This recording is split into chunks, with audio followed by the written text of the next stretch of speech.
because those three things, connection, helping, and appreciation, release oxytocin, serotonin, and dopamine. Those three neurohormones in combination prime the prefrontal cortex. That's what we need to learn. Welcome to the Teacher RockStar podcast. I'm your host, Steve Hiles, and in today's episode, we're going to be discussing creating safe and regulated classrooms, strategies for K-12 success with our special guest, Dr. Bethany Bilodeau. And I would like to go ahead and tell you a little bit about her. Dr. Bilodeau is an expert in human behavior and began teaching high school biology in Guam. She has designed innovative programs to help students achieve success as she holds numerous certifications in behavioral therapies. Welcome to the show, Dr. B. Glad to have you here. Thanks so much, Steve. I'm so excited to be here. I love your show, so I'm really happy Thank to be you. on. I appreciate Thank you it. so much. Would you like to take a moment to tell our audience about your educational journey? It was a long one, Yeah. to say the least. I was not a model student growing up and had a lot of struggles in school. I was the kid that was hiding a lot of the time and finding every reason to leave class that I possibly could. And it took me until probably I was close to high school before I really started turning things around due to a personal tragedy and kind of got myself on track, went to college, got my master's, got my doctorate, and started working in the disabilities field, and it evolved from there. Had a challenging child myself who really struggled with school also, and was actually asked to leave 3 daycares before he was 18 months old because of his behavior. So that really set me on the journey of I've got to find a way to help support and find different strategies that are really going to support my personal kiddo. And then that transitioned into me really working with students. All right. Yeah.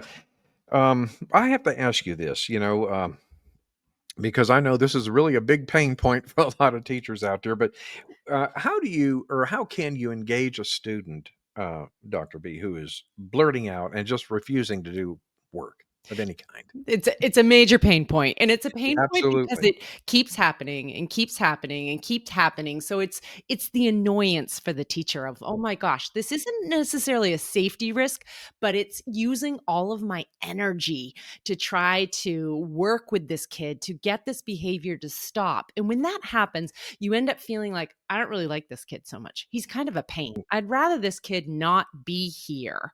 And when that happens, that's when the teacher starts to feel like, I'm not feeling so great. I don't know if I want Mhm. to go into this next class, because they know it's going to be constant. Please stop talking. Please sit down. Please don't do that the entire time. And there's definitely a very easy strategy. And I pride myself on finding really simple but effective strategies for things like that.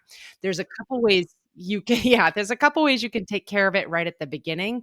My favorite is if you've got a kid that you know is going to blurt something out. I oftentimes walk by them and look like I'm dropping something on the floor by mistake. So I'll be like, Mm. "Oh, whoops," and I'll drop my items. And the kid will lean over to try to help me. And the reason we do that is because 80% of our serotonin is manufactured in our gut, not in our brain. So when you put Mhm. pressure on the stomach, leaning over to pick something up, that pushes that serotonin out into the bloodstream. So that kid that was going to blurt 2 seconds ago because they needed the feedback from everybody Mhm. else just got feedback from their own body. That So is amazing. that's an easy way to do it.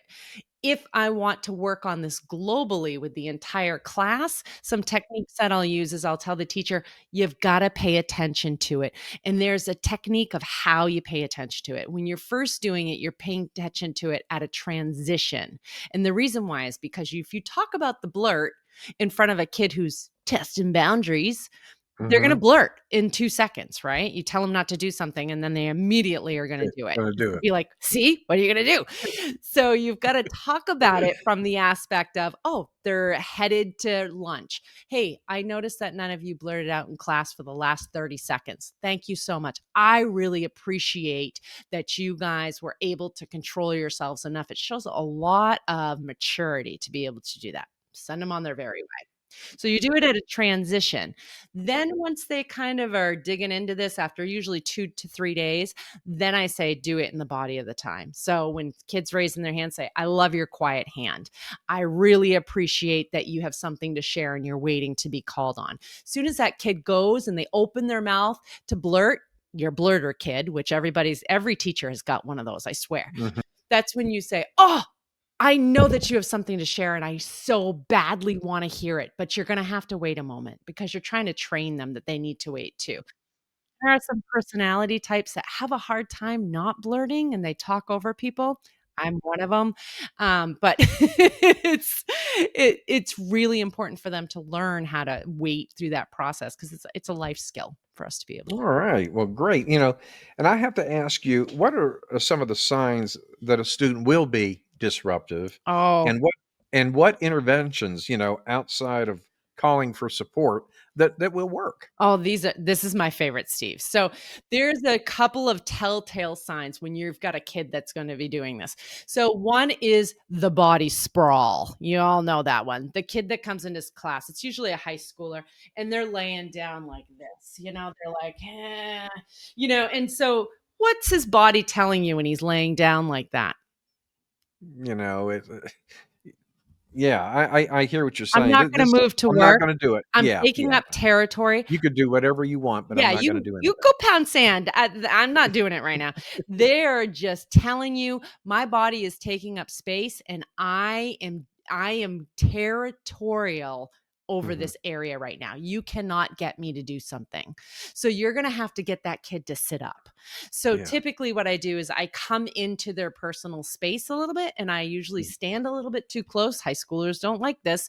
So when yeah. that happens, what they tend to do is sit up a little bit. Once that happens, I move into that space so that they can't sit back into that sprawl.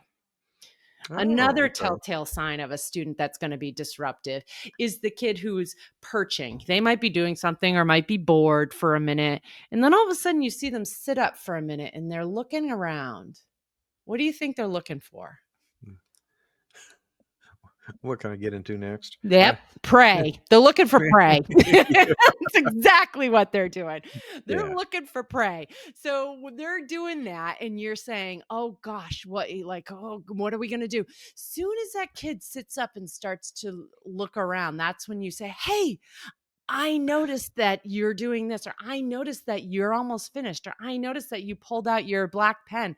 Hey, can you Mhm. go get this too?" That's when you give them a movement break, or you give them an activity to do, or you engage them in something that's a preferred topic. So, hey, I know you got a new puppy. What is your puppy doing right now? Like, do you crate train them? Do you do this? If you can get them into a preferred topic, that usually will delay the disruption. So those That's are amazing. those are the Yeah, two big ones that we tend big to ones. see. Absolutely. Well, let me ask you this, Dr. B. What can I do to regulate a class if they're acting tired and disengaged, okay, or wound up, trying to instigate other people around them. Are you a teacher who finds yourself drowning in the challenges of classroom management? Do student behaviors leave you feeling overwhelmed and drained at the end of each day? Picture this: a classroom where your students are not just present, but fully engaged, focused, and eager to learn. Say goodbye to classroom management stress and hello to success. The Teacher RockStar Academy course is meticulously designed to equip you with the tools and strategies needed to skyrocket your effectiveness as a teacher. Curious to know if the Teacher RockStar Academy course is the missing piece in your teaching journey? If you're ready to reclaim control of your classroom and witness the incredible impact on your students, then use the link in the podcast description to learn more about this program. So if they're tired, they're coming in really tired. One of my favorite tricks is you're going to flip up all the lights and you're going to put on like binaural beats or something like that out of a focus type. You can go onto YouTube and just pull those up, and that's going to help get their brain to a place where they're more focused or something like that. Or sometimes I'll take roll call in a way where I'm like, "Okay, everybody stand up, balance on one foot," and we'll take roll call that way. And as I'm doing it, I'm saying, "Okay, what was your favorite food? What what's your favorite food? What's your favorite food? And then I'll be like, okay, everybody get this certain item out of your bag. We need it in a moment, whether it's your science book or whatever it may be. The reason why I'm doing that is because I want them to engage with each other so they're connecting. I want them to do something productive. They're getting something out of their bag. And I want them to share something they appreciate. And the reason why is because those three things, connection, helping, and appreciation, release oxytocin, serotonin, and dopamine. Those three neurohormones in combination prime the prefrontal cortex. That's what we need to learn. So that's a great way to do that. So for my kids that are more hyper aroused, those are oftentimes your elementary kids or your high school kids later day. When they're coming into the classroom, I have the overhead lights turned down because we want to take off some of that sensory stimuli. I oftentimes will have a video of waves or rain or something with water, because water is a natural human regulator for all humans. So Yeah. water, it's the age old story of the kid who doesn't want to take a shower. No, I'm not taking a shower. You got to take a shower. You smell like a stinky foot. No, I don't want to do it. And so you send them into the bathroom and they come out and you're like, you did not take a shower. And they're like, yes, I did. And I'm like, nope. Can tell your hair's not wet, nothing else. Yes, but my body is a little wet. Yeah, you turned on the water, you stuck an arm in, get back in there. You finally get them in the shower. You hear them singing a few minutes later, and then you're banging on the door saying, are you going to come out?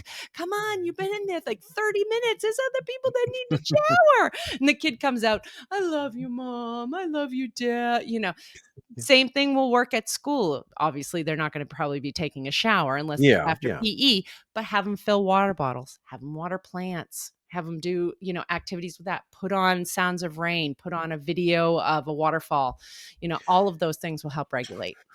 Yeah, that is fantastic. Let me kind of springboard off that. Now, do you use music a lot in your therapies? I do. I Yeah, mean, music I remember activates as a all classroom. areas of the brain, and it can evoke an emotion. So if I've Yeah. got kids that, like tomorrow we have a bunch of students that are going out that we have to clean. We're doing trash because of Earth Day this week. So we're going out and picking up trash. So, I'll be putting on some sort of, rock music and things like Hmm. that to be like, come on, let's go. Bon Jovi, help us, bring us along.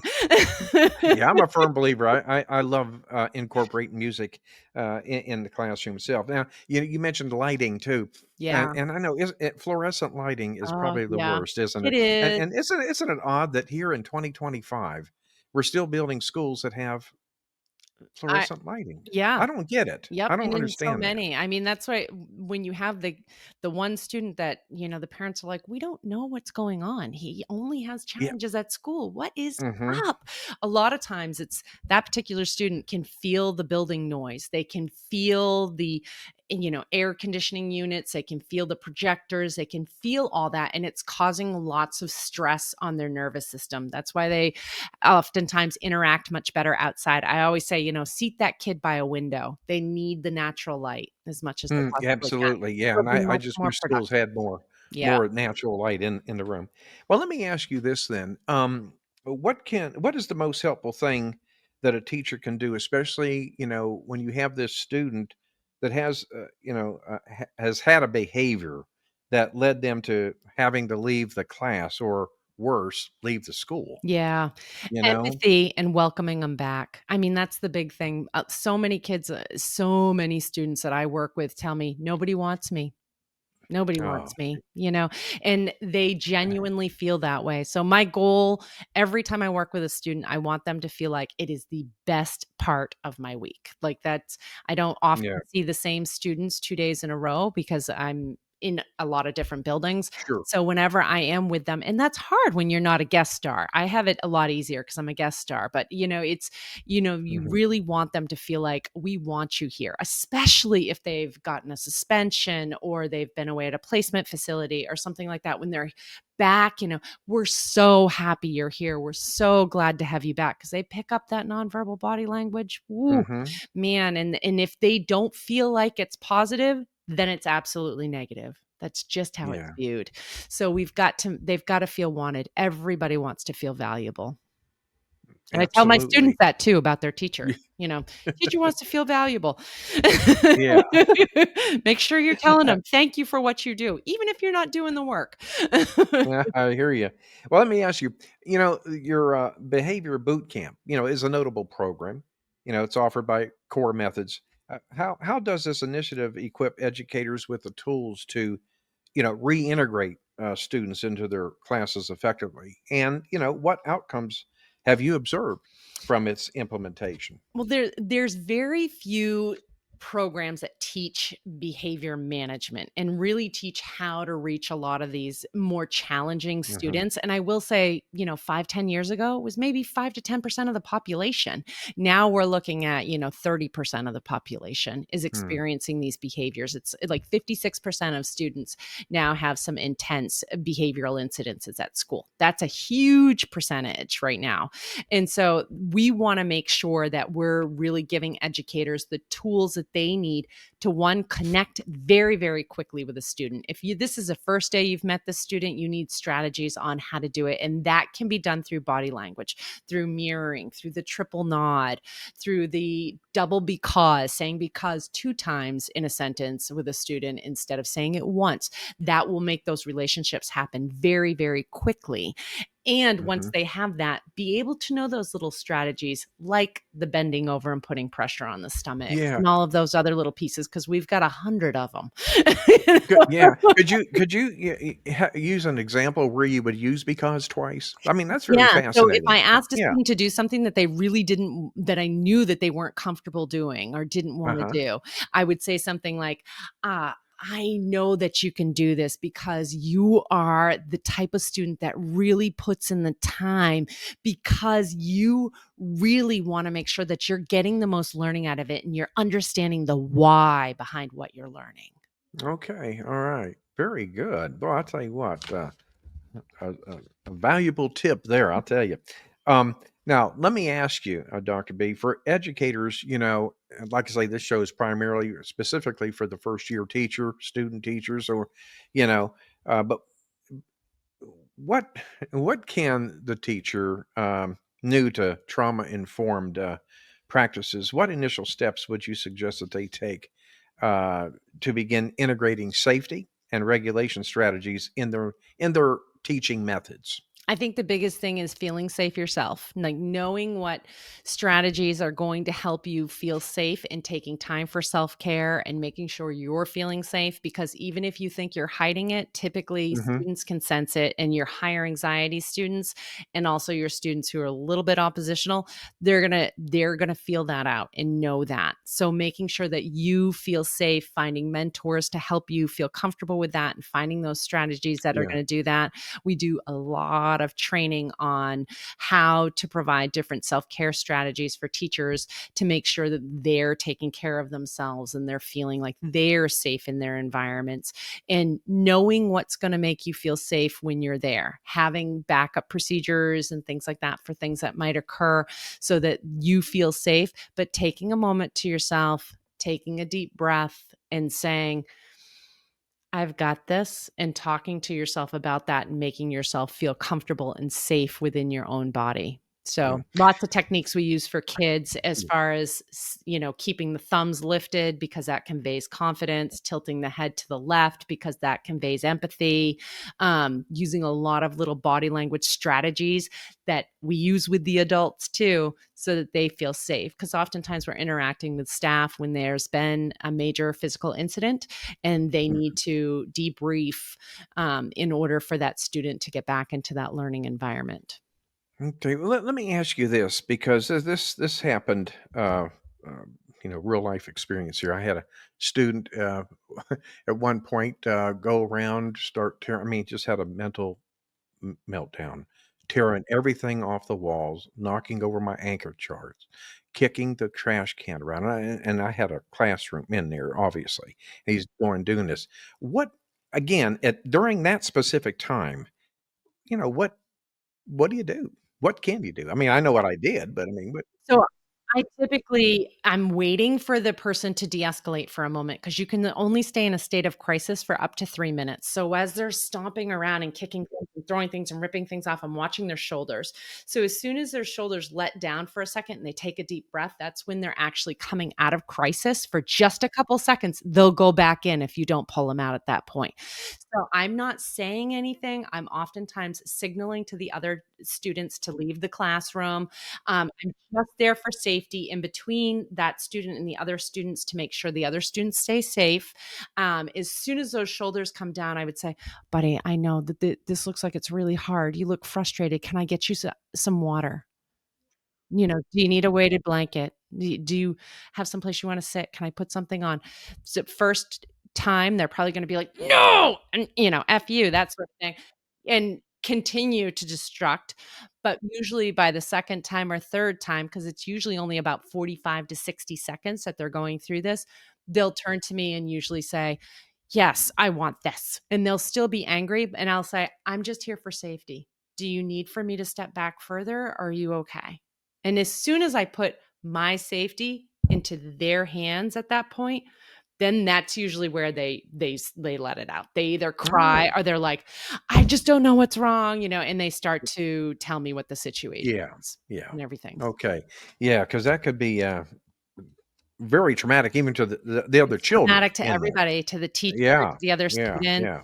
And again, a lot of debriefing is often needed because everybody feels like this was out of our control and we don't feel safe.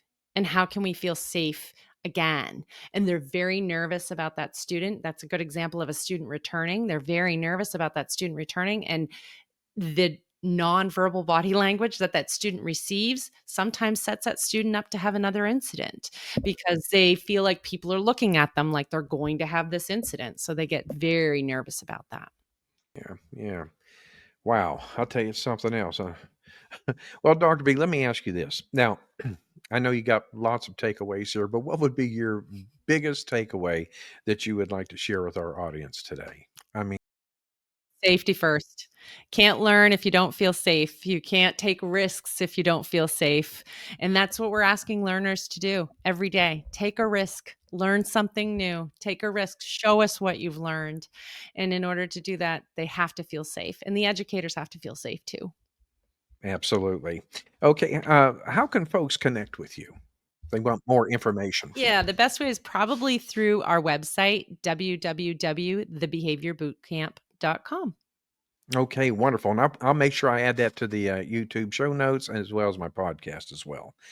Well, I'll tell you, Dr. B, this has been fantastic. I know our audience probably got tons of value from this, and I really appreciate you taking the time to come on the show. I'd love to have you again, Thank you. I would love to come back, Steve. This was fun. We could probably talk about this subject for a long, long time. All day. Again. I could have done 2 hours just on the signs of disruption. Oh, my gosh. All right. Well, thank you again. And you have an awesome, awesome day. Thank you. Okay. Well, folks, that's it for this episode here. We have come to the end of it today. I want to thank you for listening to the Teacher RockStar podcast. I'm your host, Steve Hiles, and we will see you same time, same place next week. And remember, you got this. You've been listening to the Teacher RockStar podcast with your host, Steve Hiles. We hope you've enjoyed this podcast as much as we have. Make sure to hit that subscribe button and join our ever-growing community of Teacher Rockstars. Until then, thanks for listening.